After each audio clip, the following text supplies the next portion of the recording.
invest a year and spend $30,000 and do all the papers and everything else. I think the education is something that's very defensible, but what you do with it is a question that kind of haunts me. And so I started thinking a number of months ago, I need to answer that question. How in the world do I create something that I could give to folks and say, here at least is the thinking that might lead to those answers? And so I began working on that. And there are several things that come into the collage then of how these ideas came about. And let me just share with you several of them so you'll have that sense. The first thing I did when the guilt was overwhelming was to decide I ought to go see what the world says about marketing. Marketing really is the question, even in the dispute resolution field. It's not like there isn't great need. The question is, where's the demand? And how does one connect the demand with the need in such a way that we can do this, certainly as volunteers, because that's very, very important, but also do it in a way that it becomes part of our professional practice. So I reflected on a couple of experiences I had, and I did a little bit of work and began to formulate some ideas that I thought were worth sharing. I actually went all the way to Dallas, Texas to do the first course, just so you wouldn't be embarrassed by me, in California. And we did the very first course for the Dallas Bar Association to throw out these ideas and see how people would react to them. But they come from several places. They first come from my deciding to read about 100 business books focusing on marketing. Now, you all could do that, but about 80 of those books were just absolutely boring. And so I've saved you a tremendous number of hours. And only about 5 or 6 of those books really related to how one might market a service as opposed to how one might market a product. You can't publish a book that's less than a couple hundred pages, and so they'll slice it, dice it, trim it, and everything else, but the reality is marketing is getting known. What's selling? Selling is getting chosen.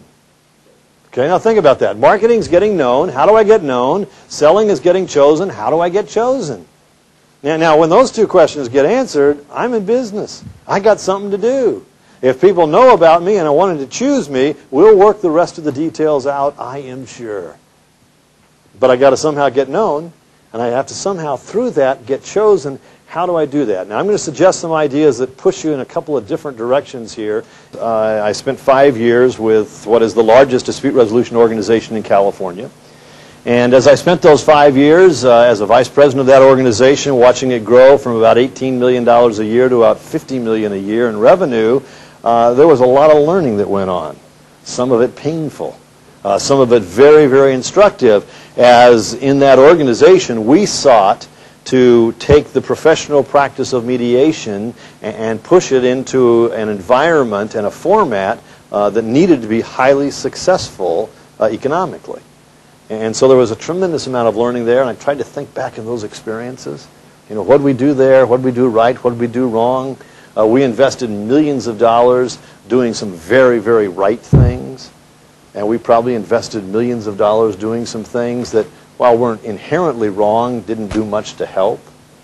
And so I had that experience that I thought would be a little bit helpful.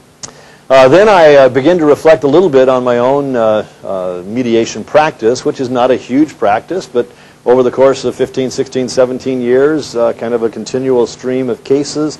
And I began to think about, how do those come about? Why does somebody call me?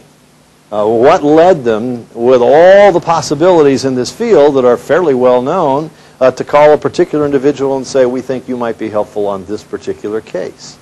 And so I started going back and looking at the calls and the people and trying to learn a little bit and track from that. And so I thought that was perhaps another dimension of this that might be helpful. So I've had a series of experiences that really now have resulted in some ideas that I hope we, in a very interactive way today, talk about, and that we share and that we wrestle with. And my goal at the end of the day is for you to leave with a lot of work done on your own practice. And so we're going to have some real differences as the day goes on.